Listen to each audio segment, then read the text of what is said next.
Alexander III of Macedon. His legend gave him the name Alexander the Great, but he could also be known as Alexander Violator. Anyone that gets in his way will be crushed. He will annihilate them. Alexander considered himself a god. His admirers thought him a Millennius. His enemies called him the Devil. In the East, he's a villain. His name is Iskender, and he's Iskender the Killer, Iskender the Bringer of Death, Iskender the Destroyer of Cities. He's the boogeyman. Investigators will put Alexander's life under a microscope with a range of scientific tests. They'll show how he used the weapons of mass destruction of his day to defeat his enemy. And a psychiatrist will analyze the character of Alexander to uncover what drove him in his quest for world domination and what led him to the massacre of thousands. All to reveal how he compares with other ancients behaving badly.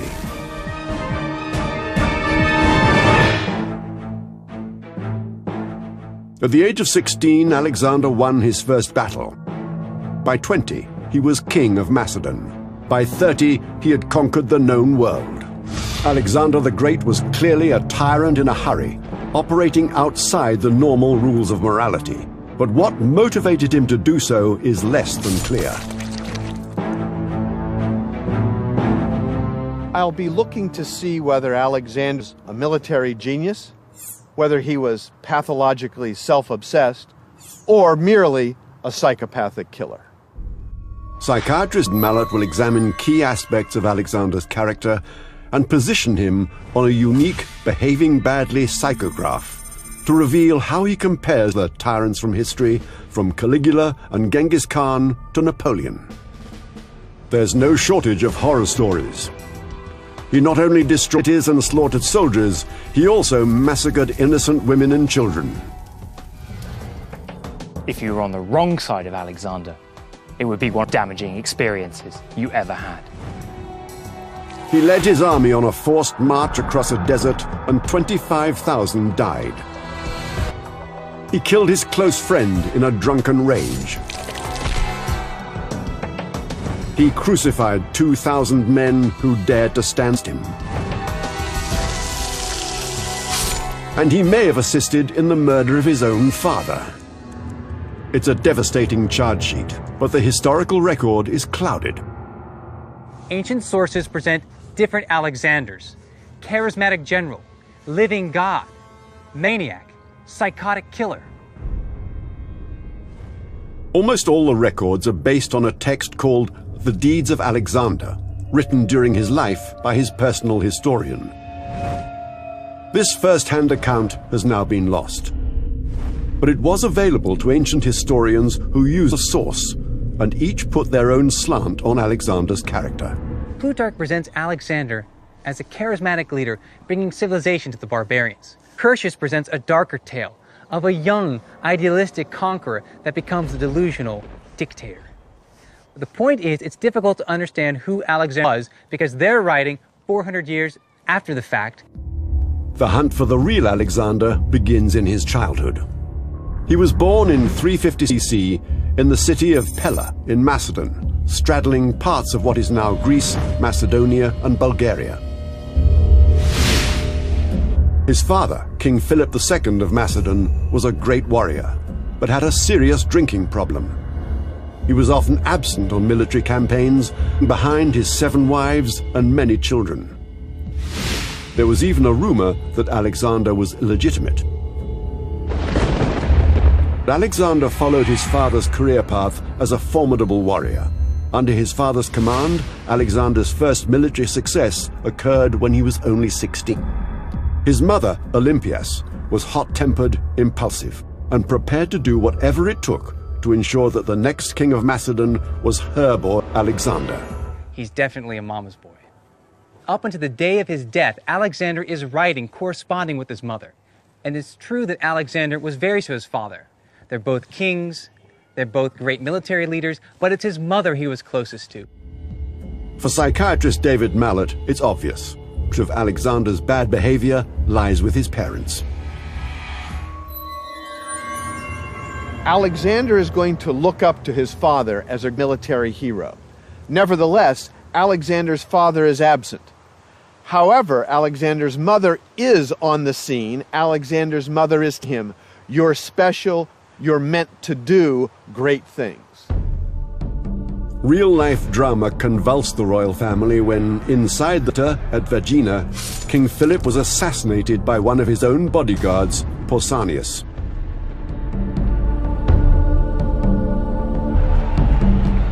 According to some of the sources, Aristotle and Diodorus, this is an open and shut case. Pausanias single-handedly murdered Philip of Macedon here in the theatre. The person who had most to gain from the murder was 20-year-old Alexander. Alexander himself never got on with his father. Extraordinarily rocky father-son relationship, not only because of worries about him being illegitimate, not only because of power play between these two individuals. And so we have to ask ourselves, did Alexander have a role to play in his own father's murder?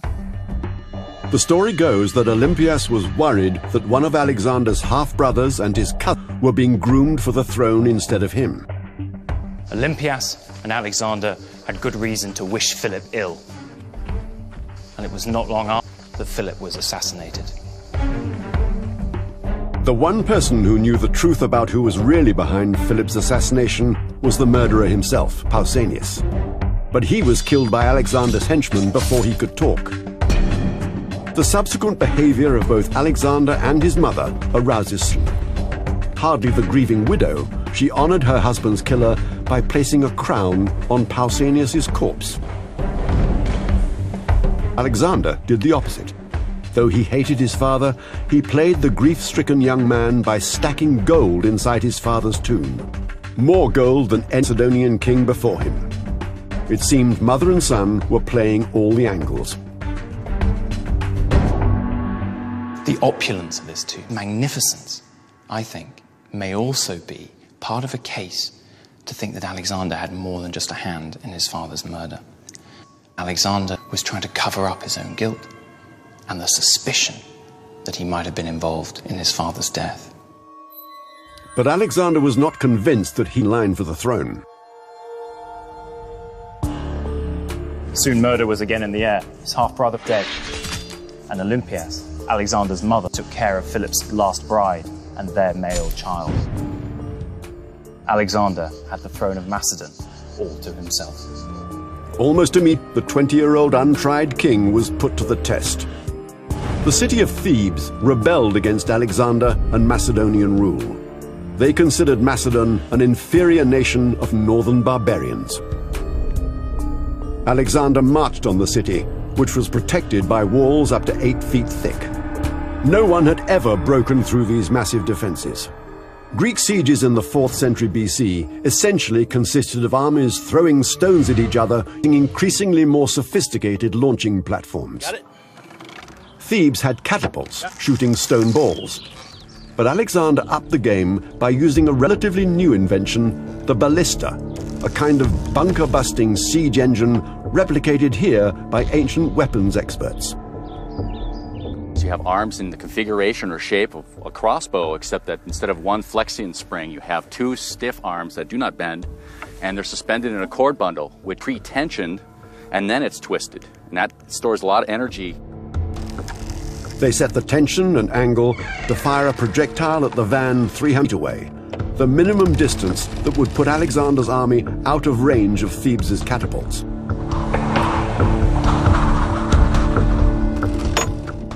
But Alexander needs more than one direct hit. He needs many in the same place to weaken the 8-foot-thick walls. In the first attempt, the projectile falls short by 50 feet. Still keeping the distance at 300 feet, the experts change the firing angle and increase tension by pulling the ammunition further back.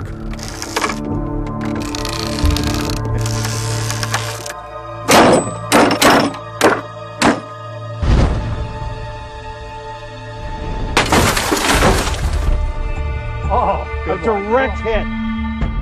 This proves that Alexander's men could have operated the ballista from beyond the firing range of the enemy's catapults.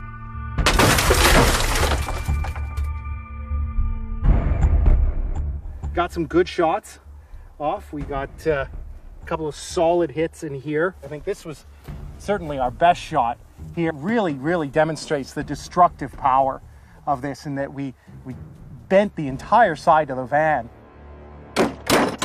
This could do a tremendous amount of damage. Alexander's weapon made it possible for him to smash through the walls of Thebes, ending forever the protection cities had behind thick stone walls. From this point onwards, there was no run, there was nowhere that was safe from Alexander's army. More than 6,000 people in Thebes were slaughtered. A once great city was bound by a young man just out of his teens.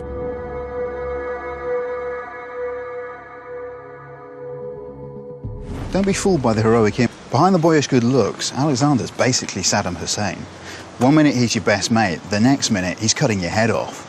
So when the city of Thebes rebels, just punish it, he destroys it. He's basically saying to all the other Greek cities out there, cross me at your peril. And you know what? It works. In Thebes, 30,000 survivors, including women and children, were sold into slavery. Alexander had terrified the rest of Greece into submission. Never rebel against Alexander again. Now he was ready to dominate the known world. Alexander the Great, at just 20 years of age, had crushed the rebel city of Thebes. Now he planned a military campaign not even his father attempted. He was about to take on the mighty Persian Empire. The beachhead for Alexander's great invasion was the city of Troy, scene of legendary battles between Greeks and Trojans. For Alexander, it was a pilgrimage. He had been raised on stories of fabled warriors, and most of all, the superhero Achilles.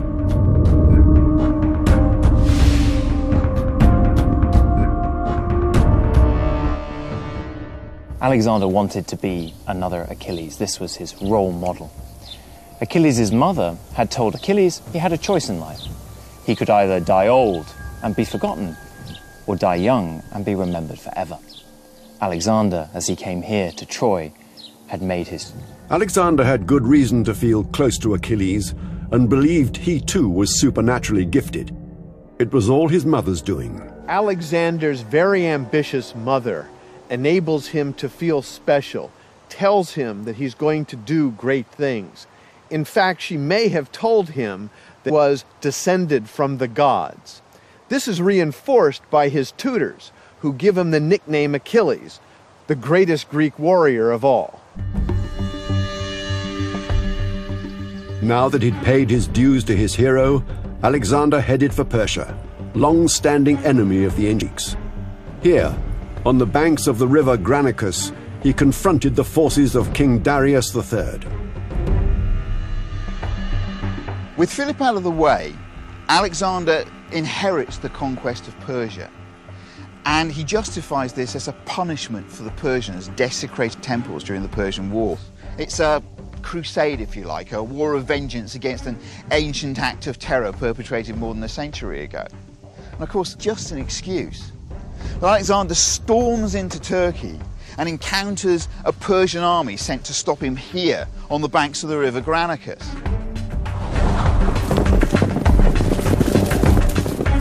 And this is the first time that Alexander wins in typical style. 3,000 are surrounded and cut down. It's a bloody massacre. 2,000 more surrender, but they are sold into slavery by Alexander as a kind of warning not to cross it. It was a stunning victory. According to the sources, Alexander lost fewer than 200 troops and gave strength to his claim to be the new Achilles. The Persians were on the defensive, and he now belonged to Alexander.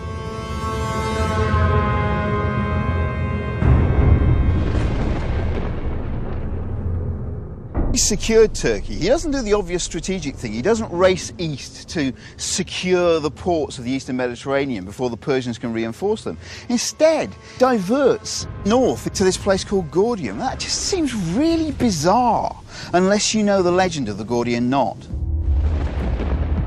The story went that in the palace of the former kings of Phrygia, there was a knot that tied an ox cart to a pin in the ground.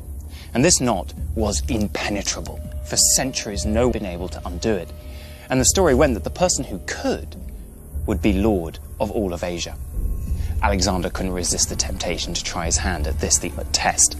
He came to Gordian, he stood in front of the knot, but instead of trying to untie it like everyone else had done, he simply took out his sword and slashed through the knot. This was a very Alexander-type solution, going straight for the jugular of the matter, preferably with a weapon in his hand. Left Gordian with the prophecy well behind him that he would be Lord of all of Asia. Alexander was conquering countries in the ancient world like a tourist checking off fabled destinations on a schedule. And Alexander created his own legend as he went, that I play by my own rules. Tying knots, that's for the little people. It's like cheating your way into Harvard, only later you tell everybody it's legitimate, you just found a novel way. Alexander needs continued evidence that he's special, almost divine. Alexander was successful at spinning his legend.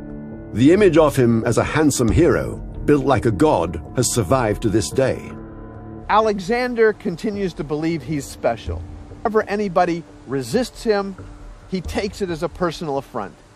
He not only defeats them, he massacres them. This also serves an example to the rest of the world. After 3 years of fighting, Alexander's empire covered 250,000 square miles, 5 times the size of modern-day Greece. And he was just 23 years old. Next on his hit list was Egypt. Ruled by Persia, Egyptians welcomed Alexander as a liberator.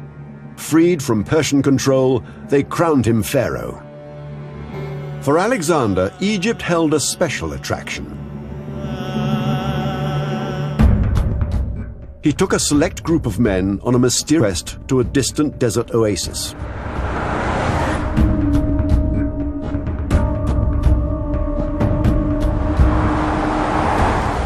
If Alexander and his men run out of water, they're finished. It's a 1,000-kilometer round trip through the middle of the desert. If a sandstorm blows up, that even the local guides rely upon here will be lost, and Alexander and his men will be lost forever in a sea of sand. So whatever there is at the oasis at Siwa, Alexander must have felt that it was worth that risk. It was a sacred site on Alexander's to-do list, the Oracle of Ammon at Siwa.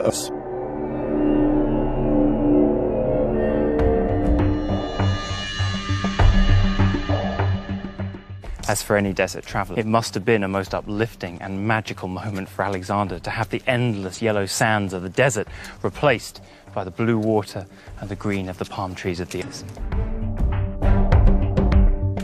Alexander was not here for sightseeing. He was here for answers. The oracle was a place where the ancients consulted their gods via the resident priest. First, Alexander decided to kill any rumors that he might have been involved in his father's murder. He asked the priest whether the guilty had been punished. The priest said, yes, they had. Case closed.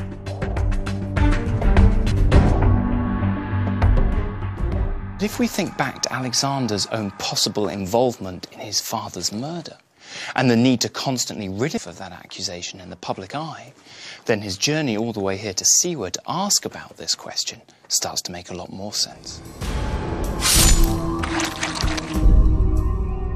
Alexander had another question for the gods. Would he conquer the entire world? He got his answer in Old Greek. The priest is said to have come out and tried to say to him in Greek, "O dear son," but his Greek wasn't very good, and so instead he came out with, "O Dios, son of a god." Alexander left not just a man, but believing that he was a god himself. Alexander heard what he wanted to hear and believed what he wanted to believe. His ego knew no limits.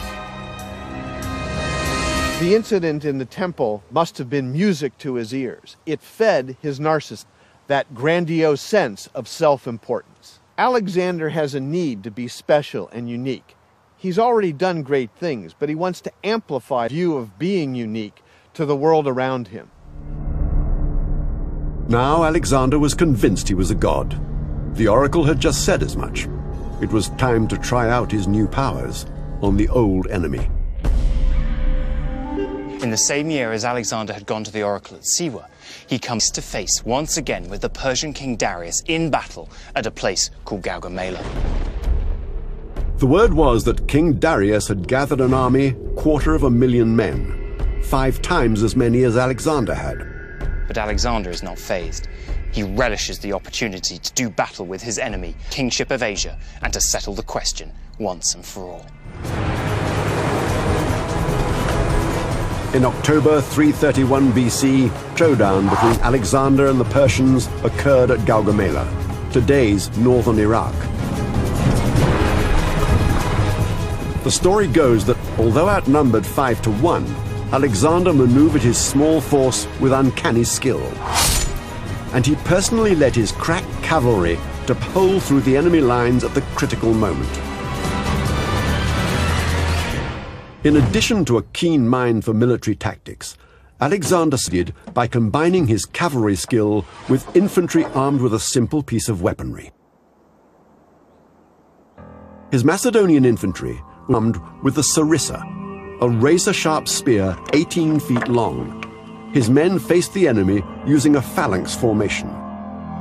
To test the success of the sarissa in the phalanx formation.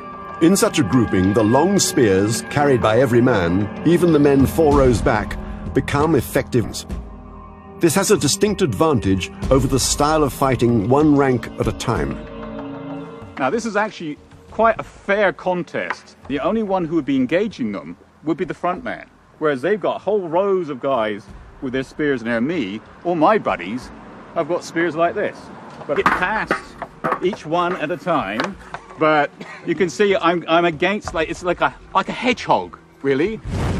Such a tactic gave Alex a way to even out the odds for his greatly outnumbered army.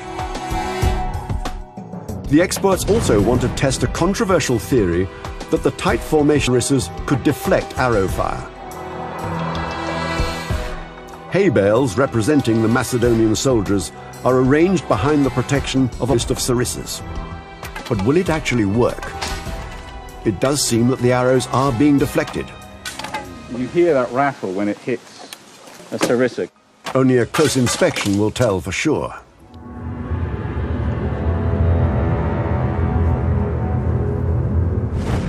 This is one dead Macedonian right here. Some arrows were deflected, but 80% got through. The theory of Alexander's impenetrable wall does not stand up to scrutiny. But Alexander's military genius was real enough. The Macedonian army was without a doubt the best of its time. Nothing else comes close. With Alexander at its head, it never lost a battle. Military academies still study his tactics today. The Pentagon even released a graph with an entire chapter devoted to the tactics of Alexander. After the Battle of Gaugamela, Persian resistance collapsed. Alexander was uncontested ruler of Persia. Alexander was without doubt the most powerful man in the world. But the power had gone to his head. Partly, he'd pay the price for his arrogance. Alexander the Great, having been constantly campaigning for 5 years, ruled the most extensive empire the world had ever seen. He was only 25 years old. Having crushed the Persians, he entered Babylon in triumph. The city ran out to greet him. Priests and officials went to meet him. His way was strewn with flowers and gifts. They delivered the city, the citadel, and the treasury into his hands. And soon enough, the Babylonians would also crown Alexander King Universe. Not satisfied, Alexander marched on to Persepolis, where the Persian kings kept their treasure. He plundered 180,000 talents of gold and silver, the equivalent of £2.5 billion today. Alexander was a conqueror on a roll. But like his father before him, he drank too much. And like his father, he was an ugly drunk.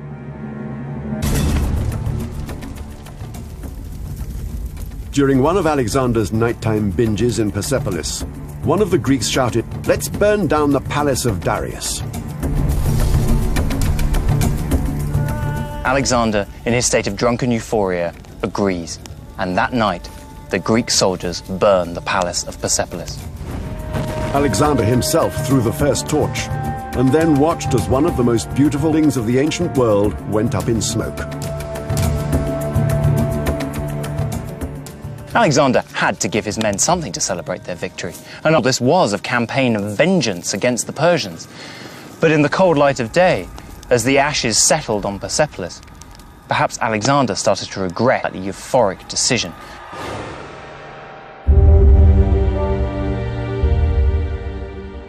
For many of Alexander's loyal soldiers, big adventure started to lose its appeal. After 5 years of campaigning, they were tired and homesick.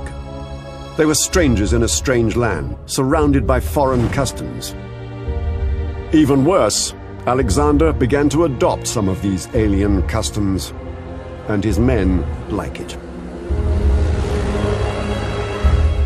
Alexander begins to enroll the Persians in his army. He begins to invite them to his court. And then he does the unthinkable. He starts to go native. He adopts their customs, he adopts their dress, and for the Macedonian soldier, this is entirely unacceptable. They didn't come here to become Persian, they came to conquer. Alexander is going to have two reactions to the taking of Persia. First, it's going to validate you that he's one of the great leaders of the world. On the other hand, the grumbling in the ranks of his men is going to enrage him. It's an insult to his narcissism. Alexander still liked to model himself on the legendary warrior Achilles. And just as Achilles did, Alexander had a long-term male partner, Hephaestion, part of the inner circle who fed Alexander's sense of self-importance. Alexander really cultivates the cult of personality like never before. Just like we have dictators promoting the cult of themselves, Lenin or Stalin or Saddam Hussein, Alexander promotes images of himself on statuary and coins. He becomes ubiquitous. He's really building this sense of he's greater than humans. One of the other ways in which Alexander stamped his authority onto his empire was by founding and then naming cities after himself, the most famous of which is Alexandria. Yet, by one count, Alexander may have named not just one city, but as many as 57 cities after him, and another after his horse, and another one perhaps even after his dog. What this underlines is a similar type of behavior that also the dictators of Europe during the 20th century used. It underlines a need not just to stamp an authority onto the landscape, but a desire and a belief in oneself to stamp one's legend, history, for all time. And the way to make history was to keep winning battles and expanding his empire. The troops may have wanted to go, but Alexander wouldn't let them. He needed constant reinforcement of his desire for fame and glory. Alexander wants to conquer the world because he needs to be special, the most powerful person in the world. He was now so oblivious to those around him that he took a Persian bride, unaware of how much it offended his soldiers.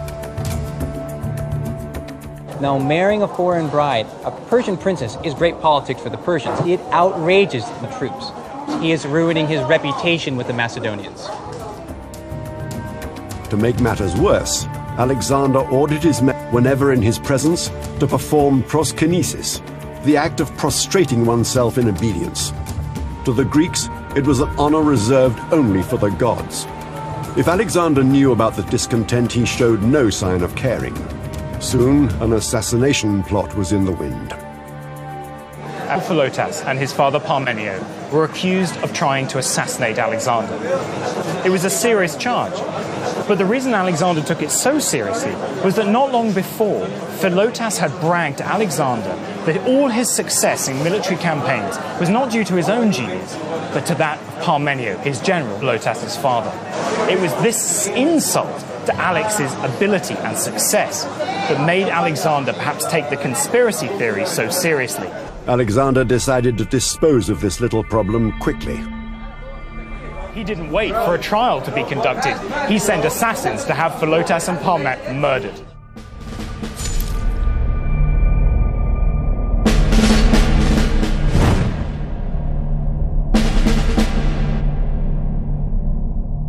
Parmenion has been Alexander's loyal lieutenant for many years.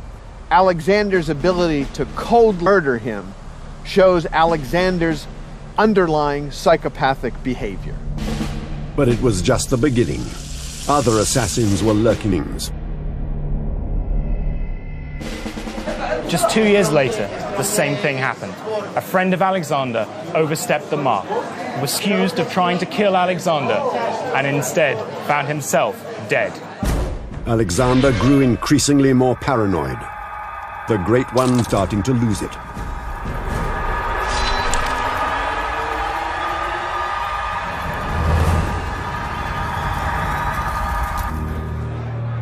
Alexander turned to the bottle, again, with devastating consequences.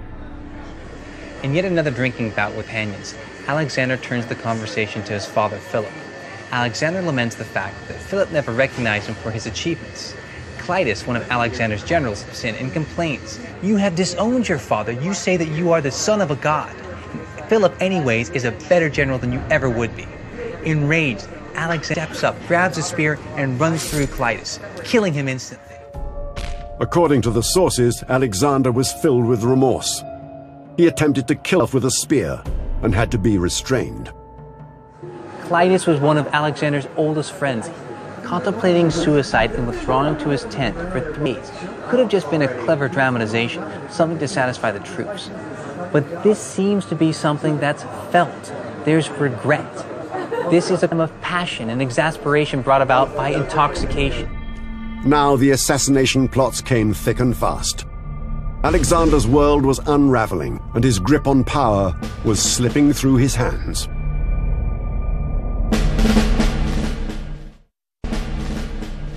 Things were tough for Alexander.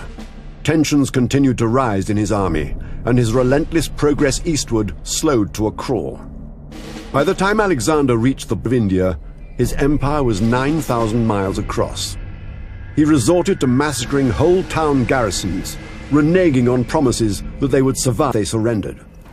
Alexander wanted to keep pushing east, but after an epic battle at the Hydaspes River, his troops finally rebelled.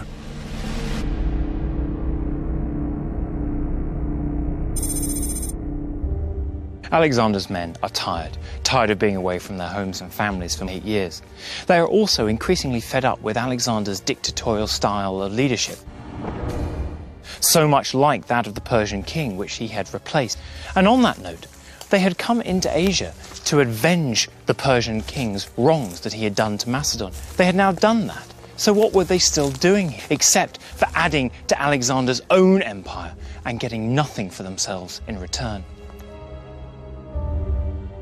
It's become pretty obvious to Alexander's men that he's never going to stop. He's just going to keep on going until there's no more world to conquer. And that was never part of the deal. But of course, this creates a huge problem for Alexander because he can't be seen to back down in the face of his men. But at the same time, he can't keep going without the support of his men, and he knows it. Alexander's commanders finally devised a plan to end the continuous campaigns. They pretended they'd received a divine omen ordering them to stop fighting and head home. This is a fascinating psychologic event. The army's tired, they want to go. Alexander wants to press on and conquer the world. They need a mechanism that will both preserve the army and not injure Alexander's narcissism. The divine omen is the perfect face-saving device. Alexander agreed to turn back, but he'd make it easy. Instead of following a route along the coast, he insisted on going west across the Gedrosian desert in what is now southern Iran. It's one of the most forbidding places on earth, scorching heat and shin-deep sand. There wasn't enough water, and soon no food. The men ate their own horses and continued on foot. Why should Alexander choose to cross this inhospitable desert, especially when he could have simply put his men on ships and sailed them most of the way home? Now, some say it's because he wanted to punish his men for having refused to follow him any further east. His men paid for their lack of loyalty with their lives. 25,000 men, more than 3/4 of Alexander's force, died in the desert. By the time he returned to Persia, Alexander was a far harsher ruler. He accused some governors of crimes in his absence and had them executed. Mutinous soldiers were rounded up and put to death. His closest friend, Hephaestion, died of a fever in 324 BC. Alexander lashed out in all directions, blaming the innocent for his death. The doctor who wasn't able to save Hephaestion's life is executed on Alexander's orders. Local youths are slaughtered over the man's body, and Hephaestion is now worshipped as a hero. All this builds a picture of Alexander as a man who has gone beyond what is expected as the norm in Greek society, both in terms of his relationships with men and in terms of how he is expected to behave as king. Alexander never recovered from his friend's death. In Babylon, he uncorked the wine bottle one last time.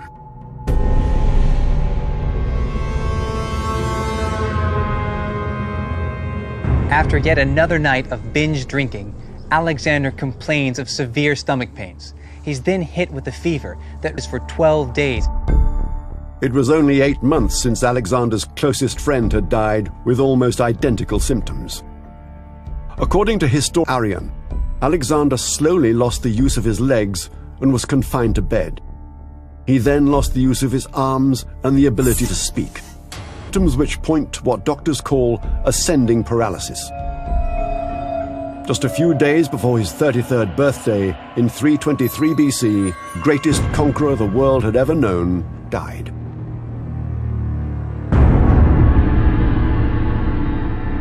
A&E doctor Rahimbi has narrowed down the cause of Alexander's death. The most obvious candidate for the fatal illness is malaria. We know that malaria was endemic at that time, and we know that Alexander traveled to many different countries and many different regions. So he could have contracted malaria at any point in any one of these regions that were endemic to malaria. In this particular instance, malaria I don't think is the culprit that caused Alexander's death. Despite what's like symptoms of malaria, Dr. Villani now believes there's a more likely explanation. What I would conclude is Alexander died of typhoid fever given his symptoms that fit classically with this presentation. Somebody may not have washed their hands properly or may have got contaminated in the food water, and he may have picked it up from that place. In this particular situation, typhoid fever is associated with an ascending paralysis. Once the bacteria it gets into your bloodstream and causes an overwhelming sepsis response. Your blood vessels dilate, you lose your blood pressure, you become comatose, die from the infection itself. It's said that on his deathbed, when asked who the empire should pass to, Alexander said, "To the strongest." Alexander marched over half the circumference of the earth. Along the way, he never lost a battle, and he clocked up a huge body count. He became a bloodthirsty megalomaniac who believed himself a god. He murdered loyal companions and may well have had a hand in his own father's assassination. So where does such behavior put him on a psychological scale of tyrants? Was he a psychopathic, thrill-seeking killer like Caligula, or a cold, goal-driven killer like Genghis Khan? Alexander has a pattern of excessive and needless cruelty without remorse, so he has some features of a psychopathic killer. However, he's not all about blood. Much of the violence is very goal-directed. That makes Alexander a little of both, goal-directed with a touch of the psychopath. And there's another key factor, his narcissism. Alexander scores very highly on a narcissism scale. His need to be special, his need for the world to know that he's special, his need to be connected to the gods, all show that he's a narcissist. Who in history shares similar character traits with Alexander? Alexander reminds me of Napoleon, the military commander. They both do their own aims. They both want to conquer the world. They both can't get enough glory. And they both believe they are right. Driven by obsessive self-belief, Alexander built the greatest empire the world had ever seen. Though he had a cruel streak a mile wide, his personal biographer made sure he was remembered for his military prowess. That's why, over 2,000 years later, he's still known as Alexander the Great.